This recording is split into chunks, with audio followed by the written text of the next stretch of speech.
Paano mag-delete ng Google account? So yan po ang ituturo natin sa video na to. Please don't forget to click the subscribe button para sa mga karagdagang video kailangan ninyo rin po in the future. So paano mag-delete ng Google account?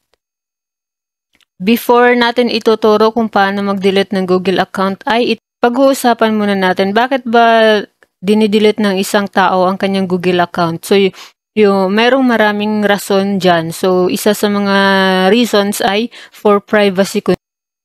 Pwede din na switching platforms. Ibig sabihin, kung magpapalit na ng platforms, yung kung ayaw na niya ng Google.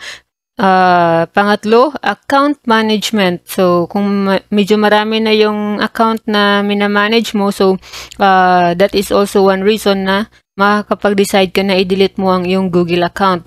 Pang-apat, security concerns.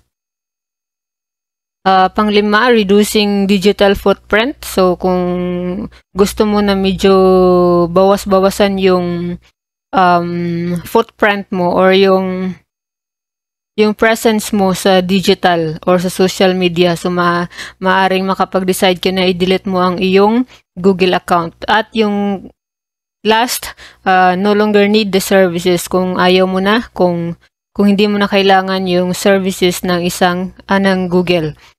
So actually, napakadali lang talagang mag-delete ng Google account. So please follow our step-by-step procedure para mas mabilis po ninyong mahanap yung button ng kung paano i-delete ang isang Google account.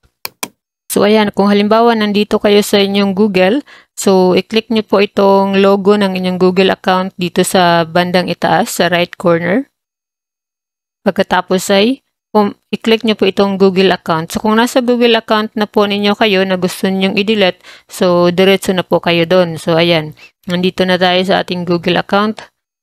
So pagkatapos ay pumunta po tayo dito sa, hanapin nyo po itong privacy. So pangatlo siya, galing dito sa home, tapos personal info, tapos data and privacy. I-click nyo po yung data and privacy. Pagkatapos ay scroll nyo lamang po pataas hanggang sa pinakadulo. Ayan, marami pa kayong madadaanan dyan. Tapos ay makikita nyo lahat na yan. Tapos pinakadulo pa, i-browse nyo lamang pataas hanggang sa makita nyo po itong delete your Google account. Ayan. So, delete your entire account and data.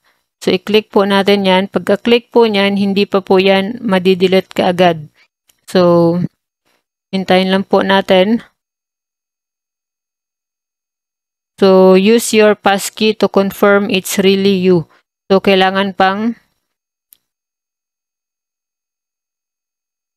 So, kung wala kayong passkey, so try another way. So, kung meron kayong passkey, click nyo po itong continue. So, kung continue natin,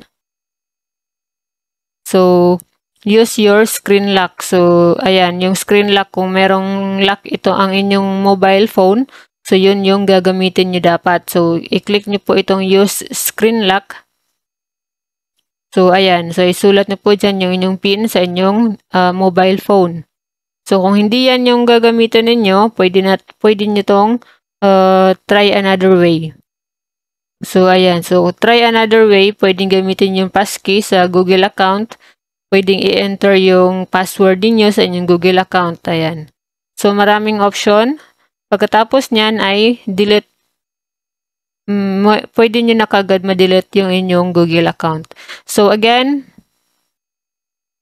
ulitin natin. So, kung nasa Google account na kayo, i-click nyo lamang po itong data and privacy.